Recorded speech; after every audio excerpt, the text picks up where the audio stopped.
안녕하세요. 저는 애 하나 있는 30대 지방에 살고 있는 돌싱녀입니다. 제 이혼 스토리를 말하면 주변 사람들이 모두 신의 한 수였다고 할 만큼 절묘한 타이밍이었기에 이렇게 글을 쓰게 됐어요. 저와 남편은 소개팅으로 만났습니다. 첫인상은 나쁘지 않았고 두 사람 사이에 공통점이 많았기에 더 잘 맞았던 건지도 모르겠네요. 그중 하나가 양가 아버님들이 일찍 돌아가셨다는 거예요. 그래서 서로의 집안을 소개할 때는 마음이 덜 불편했던 것도 사실이었어요. 친정 어머님은 남편이 박봉에 야근이 많은 직업이라는 걸 탐탁지 않게 생각했지만 단 한 가지, 주식을 하지 않는다는 점을 높이 샀습니다. 저희 아버지가 주식으로 다 잃고 건강까지 잃어 일찍 돌아가셨거든요. 그 탓에 일하며 어린 저를 키워야 했던 친정엄마는 주식 투자는 하지 않겠다고 꼭 약속해달라고 했어요. 남편은 그 당시만 해도 주식 같은 건 모르는 터라 걱정하지 말라며 호언장담을 하고 저희는 결혼식을 올렸습니다. 지방이라 집값은 그리 부담스럽지 않아 작은 평수의 아파트를 대출을 껴서 자가로 구입했습니다. 제 집이 있다는 것만으로도 벅찼던 우리는 조금 힘들겠지만 5년 안에 빚을 갚자고 생각하고 있었어요. 이때가 제 결혼 생활 중 가장 기쁘고 행복했던 시절이 아닌가 싶어요. 집에 들어갈 벽지, 바닥재, 싱크대며 인테리어를 고민하면서 즐거운 시간을 보냈죠. 그렇지만 하지 말라고 하면 더 하고 싶은 게 사람 마음인가 봐요. 결혼한 지 얼마 지나지 않아 남편이 가상화폐에 빠지게 됐다는 걸 알게 됐거든요. 집 대출금이 빠져나가야 할 날짜에 집 대출금이 빠져나가지 않았더라고요. 남편 월급이 생활비 통장으로 들어와서는 거의 대부분이 다시 남편 명의의 다른 은행으로 들어갔더라고요. 이상하다 싶어 남편이 퇴근할 때까지 기다렸어요. 자기, 집 대출금이 빠져나가지 않았던데 어떻게 된 거야? 월급이 들어왔다가 거의 대부분이 다른 은행으로 빠져나갔던데 혹시 뭐 쓸 데 있는 거야? 일단 급해서 내 돈으로 넣어두긴 했는데 진짜 무슨 일 있는 건 아니지? 어? 그거 사실 이번 월급으로 비트코인 샀거든. 요새 다들 하잖아. 직원이 하고 있길래 나도 한번 투자해봤어. 뭐? 자기가 비트코인에 투자를 해? 당신 제대로 알고나 가상화폐 투자하는 거야? 생각보다 위험해. 남들 한다고 따라해서 되는 게 아니라고. 괜찮아. 가상화폐는 넣어두면 무조건 오르게 돼 있어. 이번에 좋은 정보가 들어왔거든. 다음 달 정도쯤에는 거의 20%는 오른다고 하더라고. 그러면 우리 그걸로 여행이나 갈까? 여행? 자기야, 나는 그 돈 필요 없어. 지금 넣은 건 조금 손해보더라도 다 빼. 그냥 우리 돈만 벌어서도 살 만큼은 살아. 지금까지도 괜찮았잖아. 그리고 자기 우리 엄마랑 약속했잖아. 주식 같은 건 안 하기로. 엄밀히 따지면 비트코인이 주식은 아니잖아. 그리고 이 정도는 다들 해. 솔직히 말해서 나 같은 박봉, 우리 같은 서민들이 개미처럼 부지런히 일해봐야 돈 버는 족족 나갈 뿐이잖아. 이런 수단이 아니면 우리는 늙어서도 이렇게 살고 있겠지. 우리 아이와 당신을 위해서도 나는 돈 벌고 싶어. 그리고 나는 그렇게 심하게 하는 편도 아니고. 이제야 말하는 거지만 나 좀 벌기도 했거든. 그러니까 걱정하지 마. 아니, 비트코인도 주식이랑 비슷한 거지. 주식보다 더 위험성이 높은 거 나도 알고 있거든.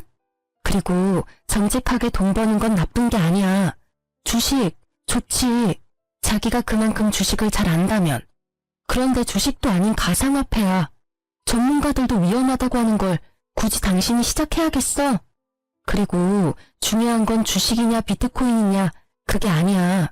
나는 주식이 싫어. 우리 엄마도 싫어하고. 결혼할 때 자기는 약속까지 했고. 제 행동이 과민한 반응이라고 생각했는지 남편의 표정이 나빠지더라고요. 하지만 저는 저대로 필사적이었어요. 물론 용돈벌이는 할 수 있을 거라고 생각해요.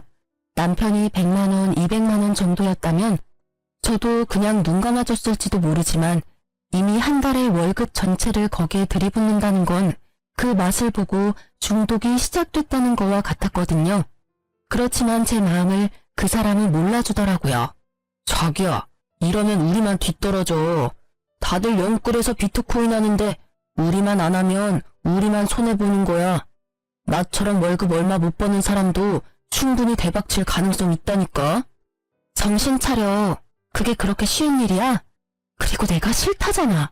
나는 그렇게 돈 버는 거 싫어. 솔직한 말로 10,000원짜리 한 장도 주식에 쓰고 싶지는 않아. 그냥 일한 만큼 돈 벌면 우리도 괜찮게 살 수 있어. 일한 만큼 돈 벌면 나가는 게 반이야. 그리고 우리 애도 태어났는데 애를 위해서라도 더 돈을 벌어야지. 언제까지고 이렇게 소처럼 일만 하면서 남들 눈치 보면서 살아. 가상화폐로 돈 벌어서 떵떵거리며 살아야지. 그렇게 쉽게 돈 벌 생각을 하는 게 문제라는 거야. 정직하게 번 돈은 거짓말을 안 해. 그치만 주식이나 가상화폐는 달라. 모르는 사람들에게는 거의 늪이나 마찬가지라고. 그리고 자기는 몰라. 돈이 사람을 어떻게 집어삼키는지. 우리 친정집에서 있었던 일 내가 이야기해줬잖아. 그걸 듣고도 투자를 하고 싶어? 나하고 장인어른하고는 다르지. 나는 확실한 정보가 있다니까. 그리고 가상화폐는 앞으로 좋아지면 좋아졌지 절대로 떨어지거나 망할 일은 없어. 바보야? 그런 정보가 있으면 너도 나도 다 부자지. 그런 거 다 사기꾼이라고. 자기는 뉴스도 안 봐? 그리고 가상화폐만큼 애매모호한 것도 없어. 전문가들이 바보니? 그 사람들 경고는 안 봐? 나는 지금 코인이 잘 되고 있다고. 그래서 당신한테 말하고 있는 거야. 수익률이 잘 나오니까 월급까지 넣는 거고. 난 잘 되고 못 되고 간에 그냥 당신이 월급을 모조리 코인에 넣는 게 싫은 거라고. 내 말이 이해가 안 돼? 됐어. 자기랑 이야기하는 게 벽이랑 이야기하는 거랑 똑같아. 그냥 이쯤 하자. 대출금은 내가 엄마한테 빌려서라도 넣을 테니까. 코인이 잘 되는데 시어머니한테 왜 돈을 빌려?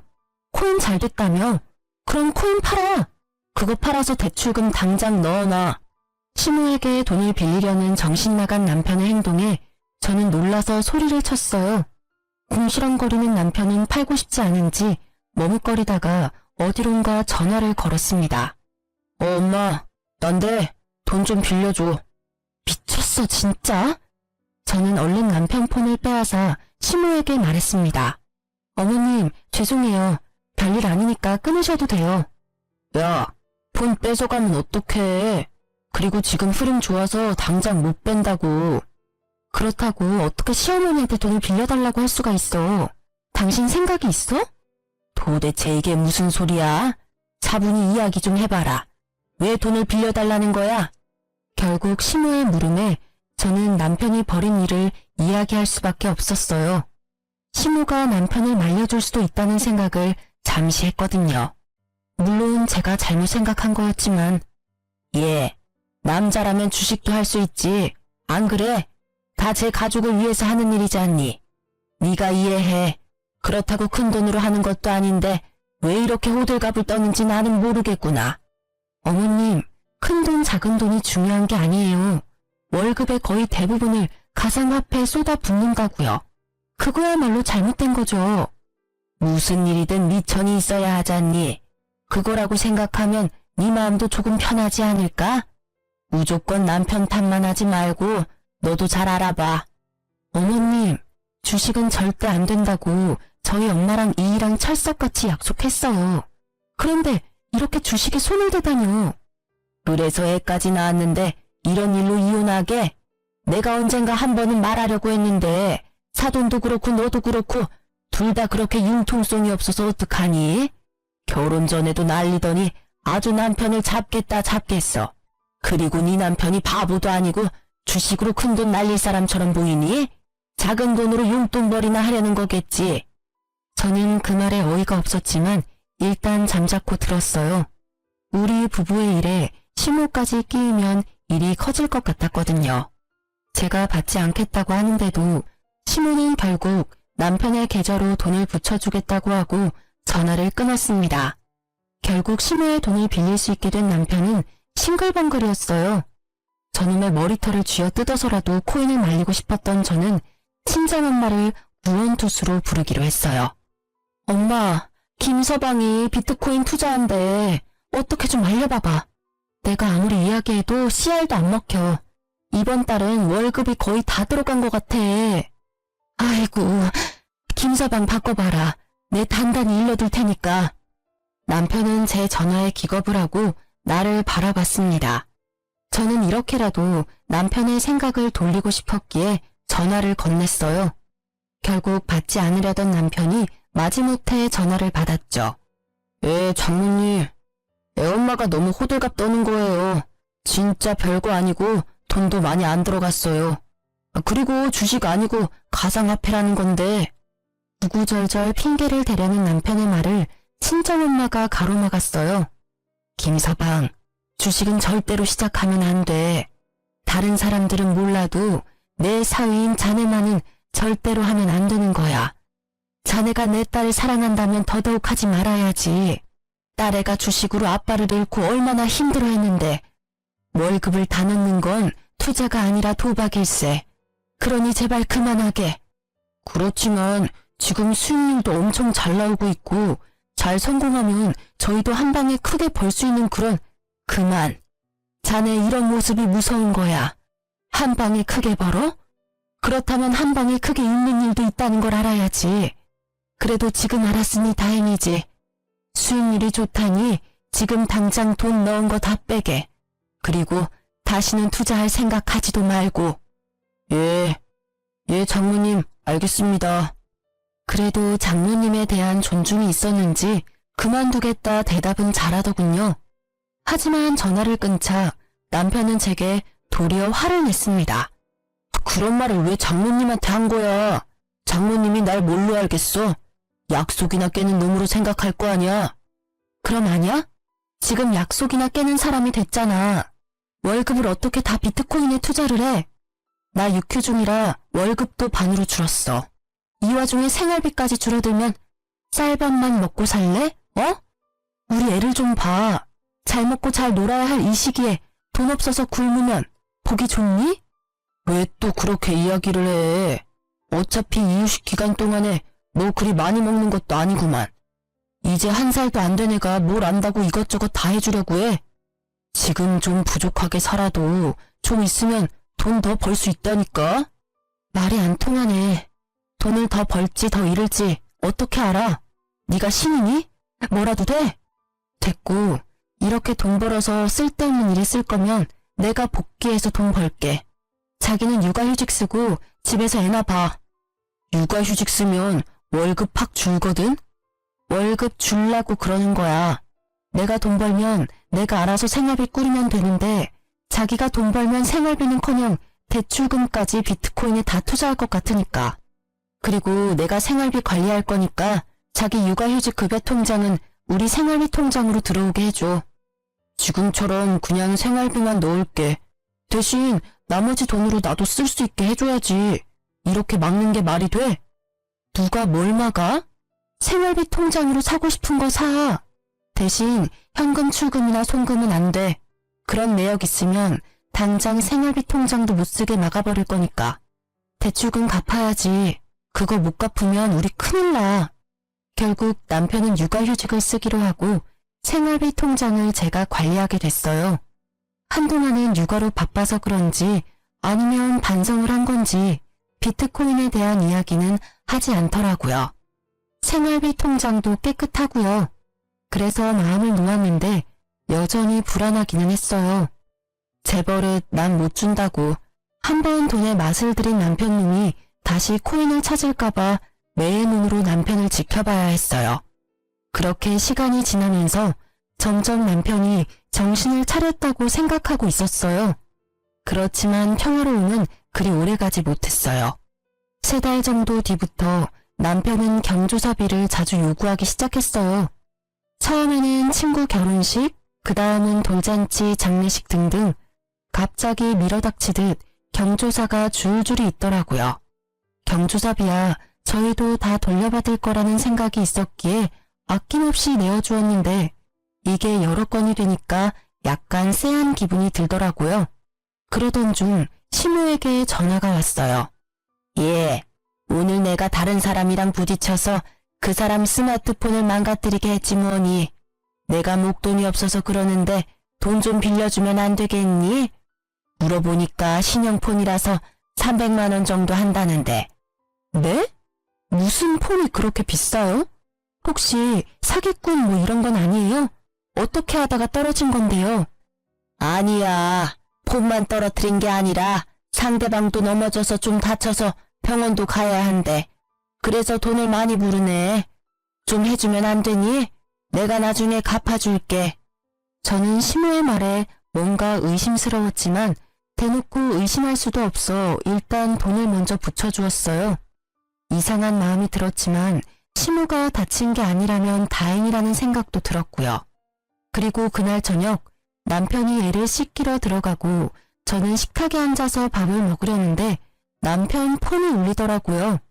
대출금 상환 문자가 왔는데 발신인 번호가 제가 아는 은행 번호가 아니더라고요. 우리 집 대출금이 나가는 금융기관이 아니라 제2금융권이었어요. 처음에는 이게 무슨 대출금인지 몰라서 했는데 곧 그 문자에 제 머릿속이 분노로 가득 찼어요. 몰래 받은 대출금. 그 대출금이 생활비 통장으로 들어오지 않았다는 건 저 몰래 대출을 받아서 가상화폐를 한 것이 틀림없어 보였거든요. 저는 분노로 머리가 터질 것 같은 기분으로 욕실 문을 두드리며 남편을 불러냈어요. 야, 당장 나와봐. 갑자기 또 왜 이래? 야라니. 집에서 애 보느라 고생하는 남편한테 야가 뭐야? 그리고 애가 놀라 당신 목소리에. 됐고, 이 문자 뭔데? 대출금 상환 문자. 이게 뭐야? 내가 모르는 제2금융권인데 이 돈 어디로 갔어? 생활비 통장에 안 들어왔는데 이거 뭐 하는데 빌린 돈인데? 뭐? 이거 그게... 남편은 눈에 띄게 당황하더라고요. 그럴 수밖에 없겠죠. 서툴게도 제가 그 문자를 볼 수 있다는 생각조차 못한 것처럼 보였으니까요. 돈 어디다가 썼어? 바른 대로 말해라. 거짓말하면 나 진짜 당신 금융기록 다 뒤져서라도 찾아낼 거야. 그때는 이렇게 안 넘어갈 테니까. 설마 또 코인은 아니지? 추궁하는 제 말에 남편의 눈이 제 얼굴을 피하더군요. 딱 보니 감이 왔어요. 가상화폐에 또 넣었구나 싶었죠. 너 비트코인을 대출까지 받아서 하는 거야? 조용하다 했더니 뒤에서 아주 호박씨를 깠네. 나랑 엄마 속이고 또다시 손을 댔어? 그래, 대출금이 총 얼마야? 그게... 얼마 안 돼. 진짜로 코인 잘 되면 곧 다 갚을 거야. 그래서 얼마나 빌렸냐고. 5천만 원 정도. 신용대출이랑 차 담보 대출이랑. 뭐? 5천? 미쳐도 아주 단단히 미쳤어. 코인이라는 도박에 완전히 맛이 갔네. 말해봐. 비트코인 망했지? 네가 코인이 잘 됐으면 돈을 빌릴 턱이 없어. 뭐가 지금 안 풀리니까 돈을 빌렸을 거 아니야. 아니야. 처음에는 수익률이 좋았는데 요새 좀 나빠지고. 근데 그게 원래 나빴다 좋았다 하는 거라 좀 놔두면 또 오를 거야. 그게 오를지 안 오를지 자기가 어떻게 아는데. 수익이 안 오르면 거기서 멈추면 될 일이지. 왜 돈을 빌려서까지 코인을 해? 내가 이 상황을 이해 못하는 내가 이상한 놈이야? 아니면 이 상황에도 돈을 빌리는 네가 이상한 놈이야, 어? 대답 좀 해봐. 자기야, 제발 진정해. 이거 이번에는 진짜 확실한 정보라서 절대 오를 거야. 이번에 수익률이 진짜 대단하다더라고. 조금만 더 버티면 돼. 나 코치해주는 사람이 좀만 버티면 된다고 했거든. 아니, 난 못해. 그리고 너한테 코치해준다는 사람들이며 확실한 정보들이며 설마 카톡 주식 리딩방 뭐 이런 데서 얻는 거야? 설마 거기에다가도 돈 낸 건 아니지? 정보를 어떻게 공짜로 얻을 수가 있어. 그 정도 확실한 정보면 돈을 좀 내서라도 받아야지. 그 사람들 수익률 보면 당신도 놀랄 거야. 진짜 소액으로 지금 거의 억대 돈을 벌었는데 다들 통장으로 증명하고 난리라니까. 뻔뻔한 건지 멍청한 건지 분간이 안 되는 남편의 말과 행동에 결국 저는 터져버리고 말았습니다. 야, 정신 안 차릴래? 그 사람들 다 사기꾼이라고 했지. 소액으로 억대 돈을 벌어. 그거 다 다른 사람들 등쳐먹고 받아낸 돈이라고. 네가 바보야? 등신이야? 어떻게 그런 사기꾼들한테 낚여서 몰래 대출까지 받냐고. 사기꾼 아니라고. 그 방에 있는 사람들 중에 나보다 먼저 들어온 사람들 다 돈 벌었어. 다들 통장 증명하고 난리 났다니까. 그거 다 바람잡이들이잖아. 됐어. 다 됐으니까 마지막 경고야. 다 제자리로 돌려놔. 나는 일단 지금 너한테 실망했고 네가 코인 중독이라고 생각해. 이 결혼 생활을 잘해나갈 자신이 없어졌으니까 네가 결단 내려. 이거 다 제자리로 돌리고 원래 살던 것처럼 우리끼리 소박하게 살 건지 아니면 처자식 담보로 대박 노리면서 한탕주의 할 건지. 제 말에 대답을 하지 않고 입을 꾹 다문 남편의 고집이 느껴져서 저는 실망과 함께 체념의 마음을 안게 됐어요. 며칠 동안 말도 하지 않고 있던 우리 부부의 일을 어떻게든 해결하기 위해 저는 남편과 함께 시무를 찾아가기로 했어요. 남편이 대출까지 해서 코인을 한다는 걸 알면 시무가 말려줄 거라고 생각했거든요. 부모라면 말려주겠지. 그렇게 생각했는데 저의 그 생각 자체가 다 부질없는 짓이었지만요. 어머님, 저 이대로는 못 살겠어요. 이 사람 대출까지 받아서 비트코인 하고 있어요. 제발 좀 말려주세요. 예? 그게 왜 잘못된 거니? 나는 도리어 네가 더 이해가 안 가. 저번에도 말했지만 다 가족 잘 되라고 남편이 하는 일인데 너는 아내가 돼서 남편이 하는 일을 도와주지는 못할 망정 하는 일마다 망치고 있으면 어떡해? 대출 받아서 코인을 하는 게 뭐가 그렇게 잘못된 거야? 제대로 벌고 있고 원금만 가지고 있으면 큰 문제 없는 거 아니니? 어머니, 모르시는 말씀이세요. 주식이나 투자는 남는 돈으로 하는 거예요. 이렇게 있는 돈 없는 돈 다 끌어모아서 하는 건 중독이나 마찬가지라고요. 남의 돈, 공짜 돈 버는 게 얼마나 힘들고 무서운 일인지 모르세요? 다들 그렇게 벌고 있잖니. 그리고 위험하다는 걸 알고 있으니 전문가들하고 같이 하는 거겠지. 내가 해보니까 그게 도박이 아니라 건전한 주식이던데. 설마 어머님도 코인 하시는 거예요? 그래, 권유로 해봤는데 생각보다 벌이가 쏠쏠하더구나. 너희가 나한테 주는 용돈보다 더 벌어. 빼지 않고 계속 넣어놓고 있는 중이야. 이런 좋은 걸 넌 왜 안 하고 남편 탓만 하는 거니? 눈앞이 캄캄해지는 시모의 말에 불현듯 그때의 전화가 떠올랐어요. 모르는 사람과 부딪혀서 돈을 달라고 했던 시모.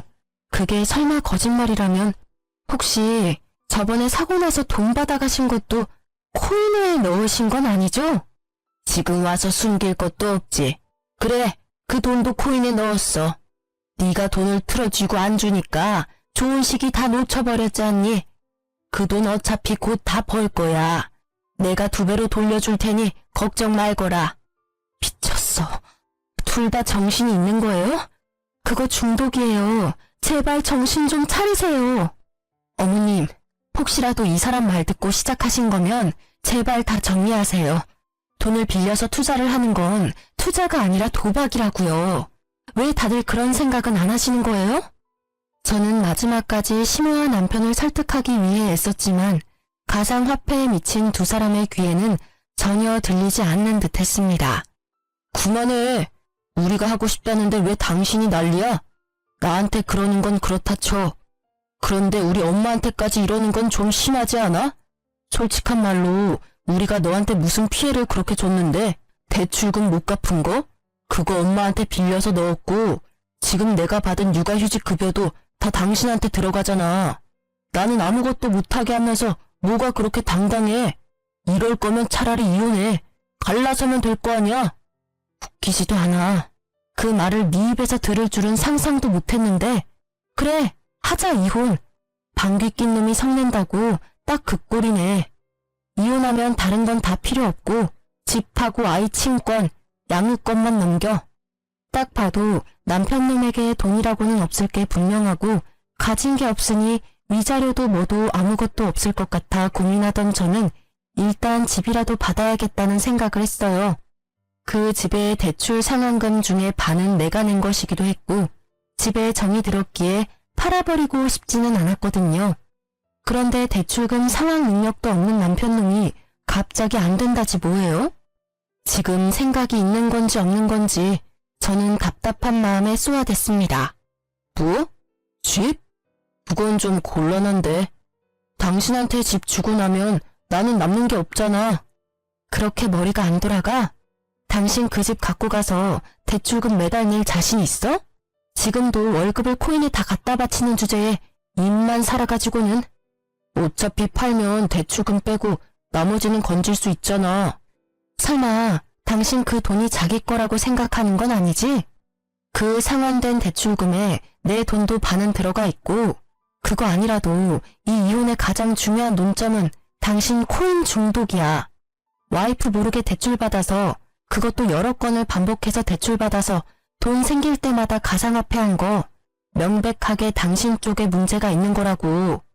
그건 당신 생각이고 나는 중독 아니라고 몇 번을 말했지. 왜 사람을 계속 중독으로 몰아가는 건데. 그래야 네가 위자료 받을 수 있을 것 같아? 꿈 깨. 나는 아무것도 너한테 못 줘. 아니라고 생각하는 당신 머릿속에 꽃받친 거겠지? 그 쓸모없는 머리는 단순한 계산도 못하는 거야? 이런 가상화폐 중독은 친권과 양육권도 못 가져가. 합의가 아니라 소송하고 싶으면 해도 돼.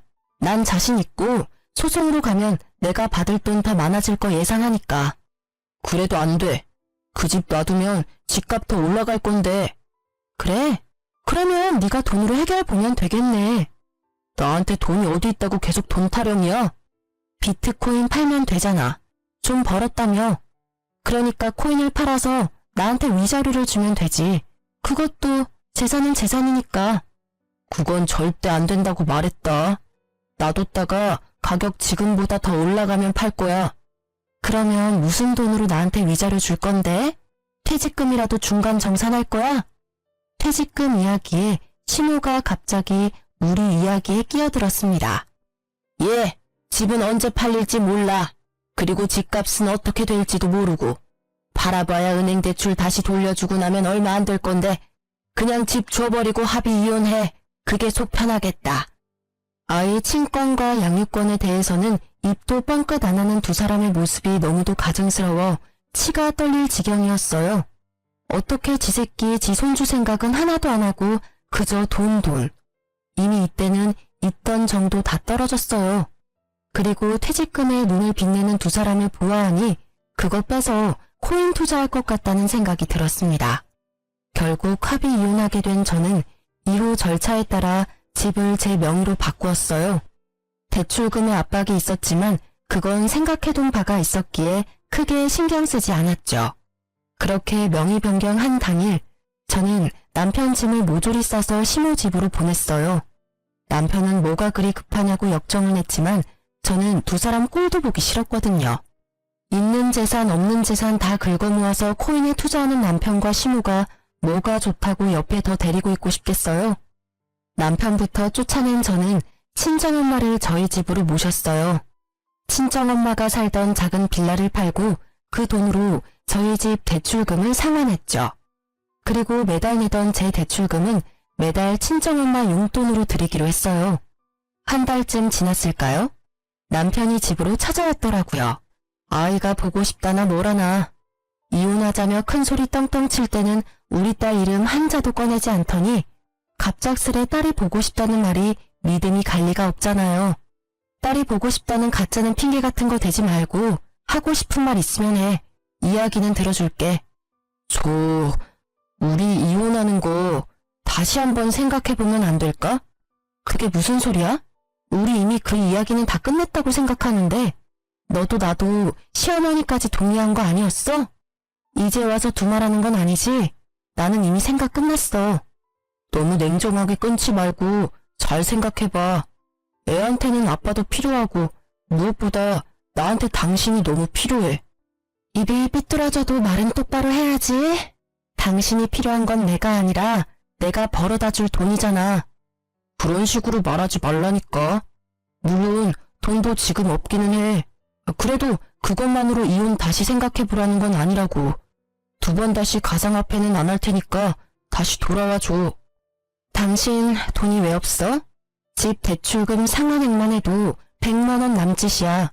그거면 지금 가지고 있는 대출도 충분히 갚을 수 있어. 게다가 퇴직금도 있잖아. 그거 받아서 대출 상환하면 끝이지. 그 꼴을 보니 그 돈도 다 가상화폐에 넣었겠네? 그게... 쭈뼛거리며 불쌍한 표정을 짓는 남편놈을 보니 딱 견적이 나오더라고요. 집어릇게 못 준다고 결국은 가상화폐에 다시 털어놓은 것 같았어요. 진짜 잘 되고 있었는데 이번에는 재수가 없었어. 내가 투자한 가상화폐가 갑자기 유의 종목이 돼서 결국은 하나도 못 건졌다 그거지? 이거 봐. 내가 뭘 했어? 사기꾼들 손에 놀아나지 말라고 했지. 됐어. 더 이상 이런 주제로 이야기하는 것 자체가 싫다. 다른 데 가서 알아봐.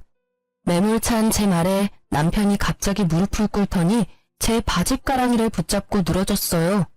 그 모습이 처량하고 딱한데 딱 거기까지였어요. 그러게 내가 말할 때는 들은 채도 안 하더니 결국은 이런 사달을 만들고서는 이제와 후회한답시고 나한테 다시 합치자고 하다니 뻔뻔한 것에도 정도가 있어야죠. 여보, 제발 나 딱 한 번만 살려줘. 빚도 빚이지만 생활이 안 되고 있어. 다시 돌아와주면 안 될까? 당신 나 사랑하잖아. 그렇지? 미안한데 절대 안 돼. 나는 이미 당신하고 연 끊기로 결정했어. 당신 입장에서는 내가 냉정하게 보일지도 모르는데 나한테는 이게 최선이야. 왜 내가 당신 뒤치다꺼리를 해야 해? 당신이 싼 똥 치우려고 내가 왜 일을 해야 해? 나도 내 인생, 내 행복 찾아가며 살 거야. 지금 당신한테 뭐가 있어? 빚뿐이잖아. 제발, 나 진짜 이번에는 잘할 거라니까. 절대로 손 안 댈 거라고 맹세해. 그러니까 사람 하나 살리는 셈 치고. 난 솔직히 당신이 여기 와서 이 난리치는 거 이해가 안 가. 당신 지금 사는 집도 시어머니 거고 집안일도 어머니가 다 해주실 거 아냐. 너는 돈만 벌어서 지금 대출금 다 갚으면 되는 거고. 뭐가 문제야? 사실 엄마도 내가 들어갔던 리딩방에서 준 정보로 투자했거든. 그리고 엄마 집도 담보로 대출까지 빌렸더라고. 근데 이건 정말 내가 시킨 거 아니야. 엄마가 그 정보에 혹해서 대출을 받아서. 이거 봐. 주식 같은 거에 중독되면 도박 중독이랑 똑같다고. 내가 뭘 했어? 친절하게 그거 사기꾼이고 그런 대박 정보 같은 거 없다고 했을 때 알아서 거기서 기어나왔어야지. 그저 한탕할 생각에 붙잡고 있으니 휴지 쪼가리 돼서 쪽박 찼잖아. 퇴직금은? 설마 당신 퇴직금도 거기 넣은 건 아니지? 퇴직금도 넣었어. 그치만 진짜로 다음번에는 안 그럴 자신 있어. 그때 상한가에 제대로 팔기만 했어도 이러고 있지는 않을 거라고. 너한테는 내가 입 밖으로 내는 말도 아까워. 다음번? 다음번에도 또 할 거면서 나한테는 다시는 손 안 댈 거라고? 에라이 나쁜 새끼야.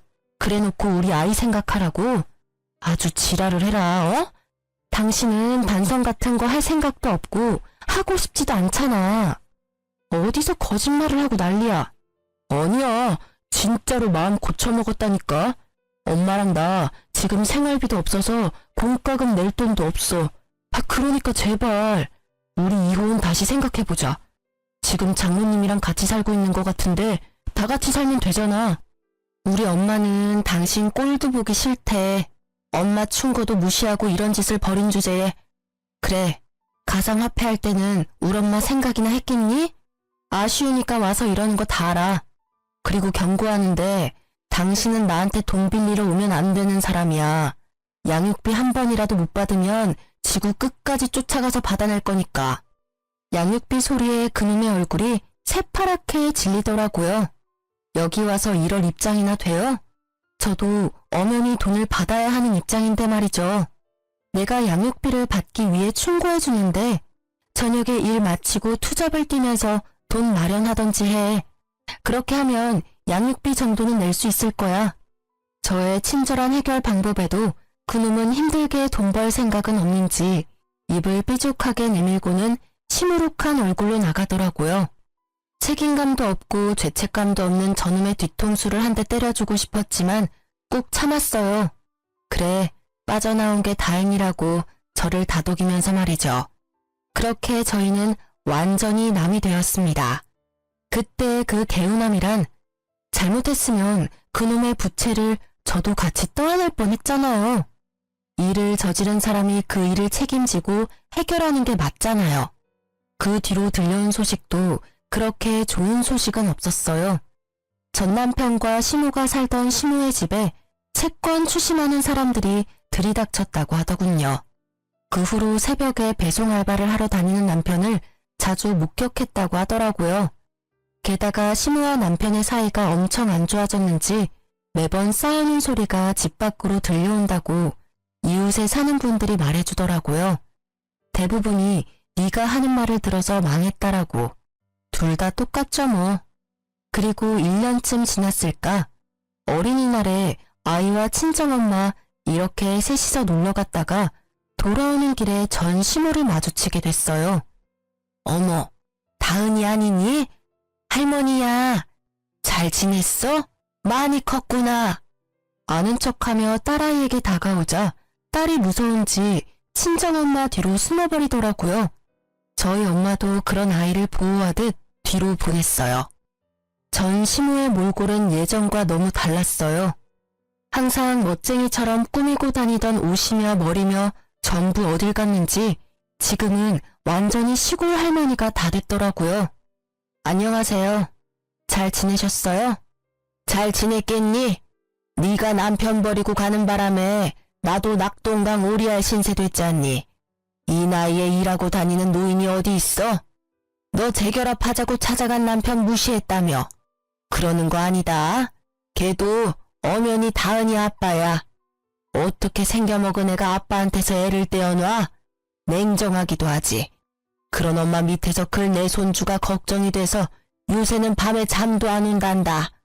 네, 저 냉정해요. 그런데 말은 똑바로 하셔야죠. 제가 남편을 버린 게 아니라 남편이 저를 버린 거죠. 먼저 이혼 이야기 꺼낸 건 그 사람이니까요. 그리고 어느 엄마가 주식에 중독된 아빠를 네 아빠라고 당당하게 보여줄 수 있겠어요? 혹시라도 나중에 우리 다은이가 아빠처럼 주식에 빠지지 않는다는 보장은 없잖아요. 제가 할 수 있는 건 그런 나쁜 사람들에게서 애를 떼어놓는 거예요.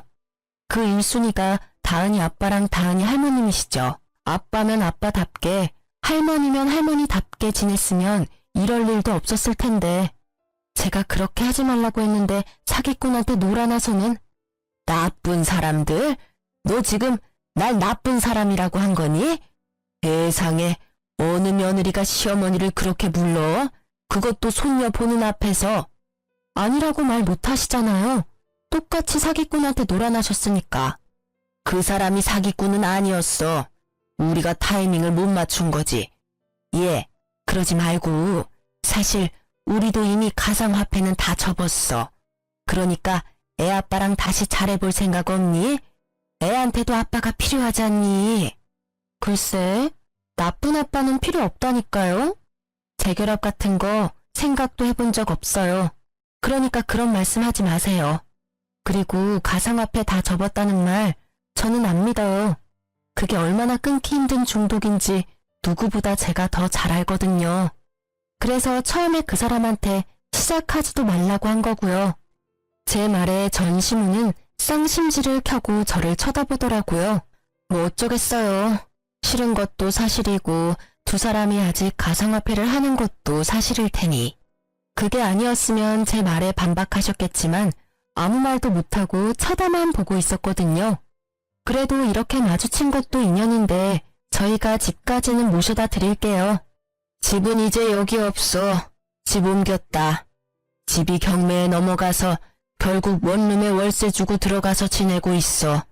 망할 놈의 새끼. 왜 나한테 가상화폐 같은 걸 알려줘서는 이런 꼴을 보게 만들어? 아들이 아니라 왼수지. 나는 정말로 조금만 할 생각이었는데 무조건 뜬다고 돈 박박 긁어 넣으라고 해서 집 담보 대출만 아니었으면 그래도 괜찮았을 텐데 나쁜 놈. 시모는 결국 화가 치밀어 오른 건지 전 남편의 욕을 마구 해댔어요. 그렇겠죠. 아들이 권해서 시작했고 아들 때문에 망했으니 욕할 곳이라고는 거기밖에 없을 거예요. 그런데 어차피 선택은 자기가 한 거 아닌가요?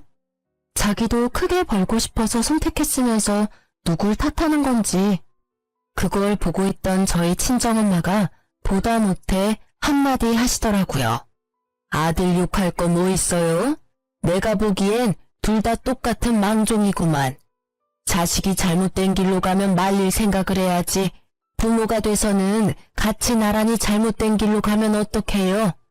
나랑 내 딸한테 융통성 없네 뭐네 말할 때는 이런 결과는 생각도 안 했죠? 그리고 그 집 아들이랑 우리 딸은 인연 끊었으니까 재수없게 두 번 다시 재결합이니 뭐니 말도 꺼내지 마요. 제 딸 신세 망치게 할 일 있어요? 내 눈에 흙이 들어가도 재결합이니 뭐니 절대 없어요. 그러니까 가던 길 가시오. 친정엄마의 말에 얼굴이 시뻘겋게 달아오른 전시모가 결국 도망치듯 자리를 떠나더라고요. 그 뒷모습이 참 딱하면서도 시원했어요. 우리 엄마랑 저 욕할 때는 진짜 한 대 치고 싶었는데 엄마가 이렇게 속 시원하게 말로 때려줘서 속이 좀 풀렸거든요. 나중에 알고 보니 엄마도 화가 나서 내뱉긴 했지만 속이 시원하다고 저한테 웃으면서 말하더라고요. 전시모는 전 남편이 저한테 돈을 빌리러 왔다는 걸 알고 있었을까요? 알았다면 저한테 재결합이니 뭐니 그런 말 못했겠죠. 그리고 한편으로는 너무 무섭더라고요. 만약 제가 이혼을 하지 않았다면 그 꼴을 다 당하면서 후회하며 살았겠죠. 그 뒤로 전 남편과 전 시모를 본 적은 없었어요. 저는 이혼하면 제가 힘들게 살 수도 있을 거라고 생각했는데 이혼 전보다는 더 잘 살고 있어요. 친정 엄마한테 애기 맡기고 일하는 것도 이제는 더 편하고요. 덕분인지 승진도 하고 솔직히 지금 돈에 쪼들리지는 않아요. 그럼에도 내 아이를 위한 양육비는 꼬박꼬박 받아내고 있어요. 내 아이 앞길에 조금이라도 도움이 된다면 꼭 받아내는 게 맞는 일이죠. 전 남편이 보내는 양육비는 매달 들쭉날쭉이지만 일단 보내고 있다는 것만으로도 다행으로 생각해요. 그나마 완전 탕진은 아닌 모양이라고 생각하며 한시름 놓쳐. 제가 이혼 과정 중에 가장 잘한 일은 대출금을 껴안고 집을 받아온 거라고 생각해요. 처음에는 돈을 받아오지 않아서 큰일이라도 생기면 어쩌나 싶었는데 집값도 조금 올랐고 친정엄마 덕분에 대출금도 사라져서 실보단 득이 더 많거든요.